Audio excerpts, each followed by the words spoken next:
Hello and welcome to our introductory series for Rome 2 Total War.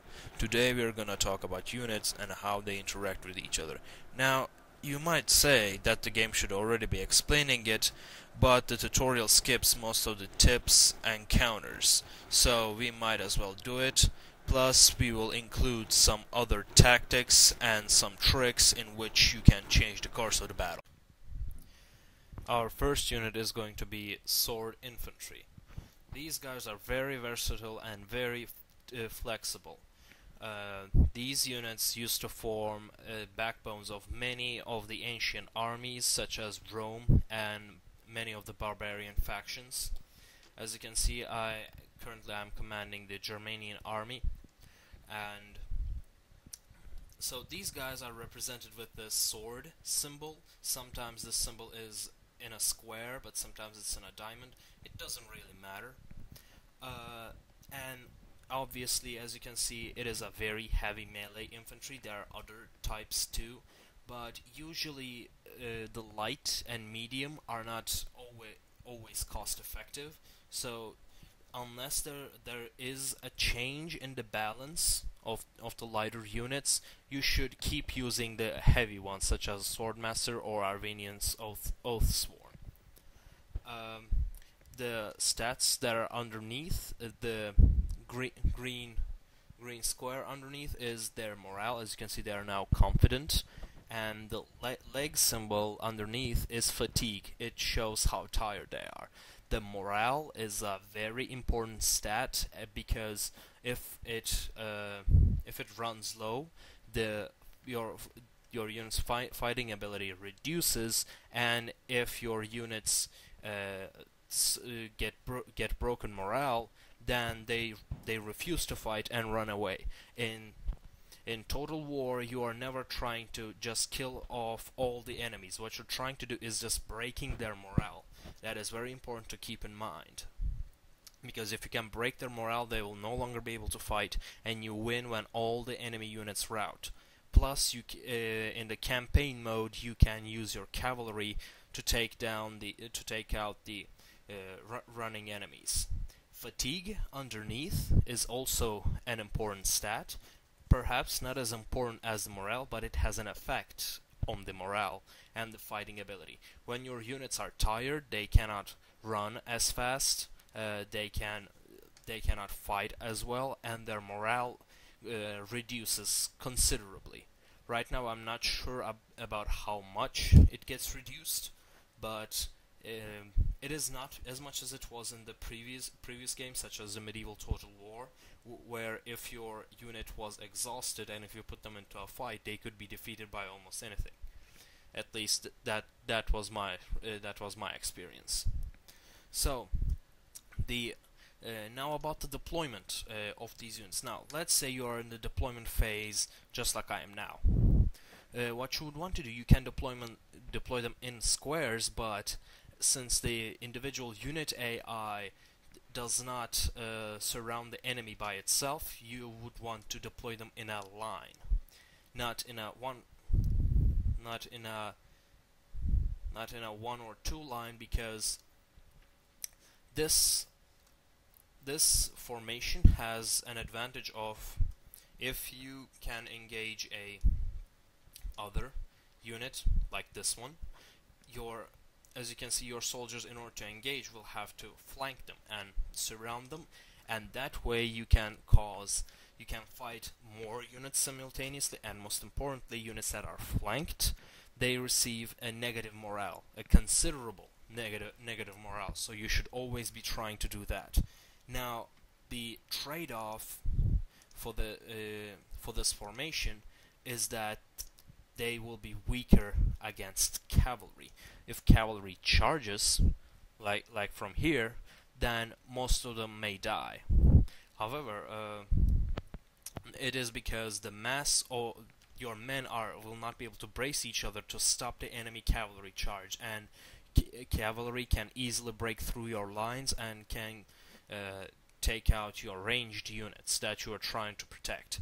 So always be watchful of the enemy cavalry when you're using spears, as in these guys. I'm gonna mention them later, or your melee infantry, melee sword infantry to be precise. Um, that is simply how you use them. Since they don't have like absolute counters. They are very flexible on that. You can use them to fight cavalry, you can use them to fight spearmen, you can use them to fight pretty much anything. There is a problem when they're fighting elephants, for example, like some special units, because, well, as you can imagine, elephants are pretty big and are pretty scary if you try to fight them. And they also are a little bit problematic against ranged units, because ranged units are usually either very lightly armored or unarmored, as you can see with these guys. Now, I'm not sure if a six-pack or a beer belly is considered as an armor, but compared to these guys, they are relatively unarmored. As you can see, they are wearing a chainmail. So they will be able to run faster, but if they get caught, which they usually do if you leave them by themselves, even though ranged units have this skirmish mode ability, they will still they can still get caught because of the awful individual unit AI. Now, as I mentioned, and if you see your enemy using like heavy melee infantry spam, such as the Arvini does, you should use everything to your advantage. If you see a hill, climb on it.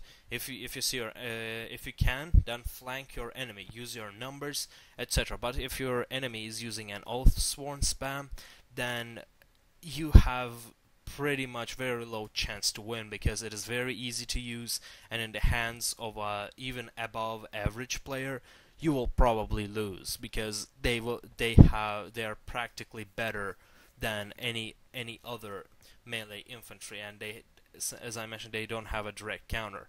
You can use hammer and anvil tactic, which is combining your cavalry and your sword infantries together.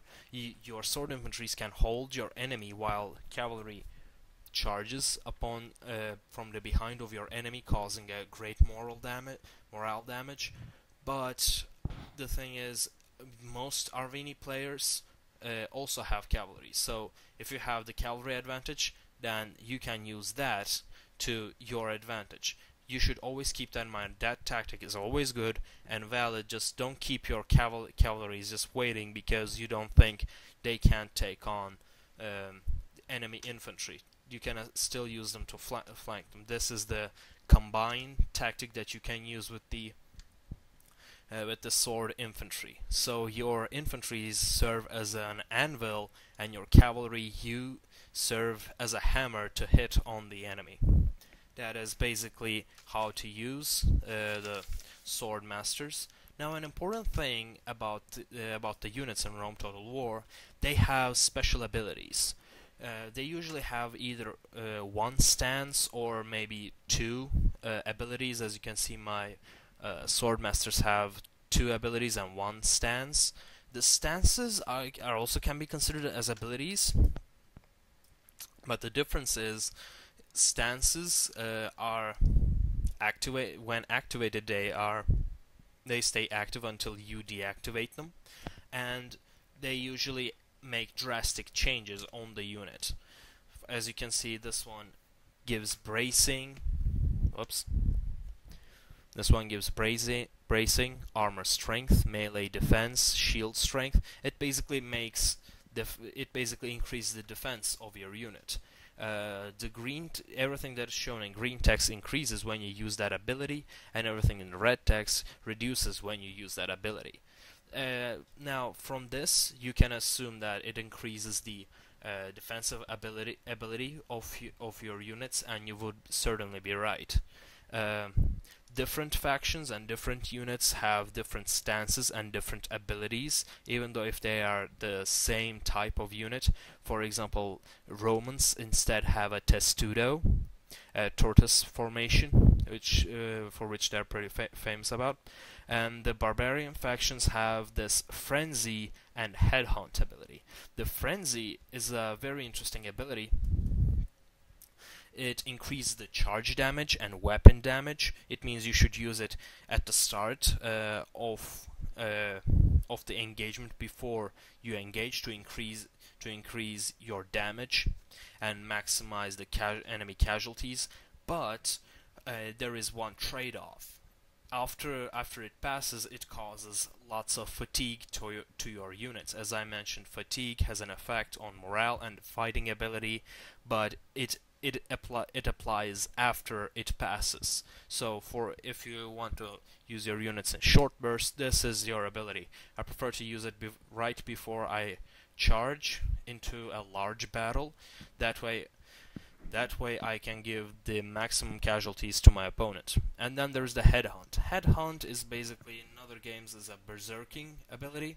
It doesn't make your units go berserk, but increase the melee attack and morale at the cost of melee defense. That will and this covers the backbone unit of many of the armies, which is the sword infantry.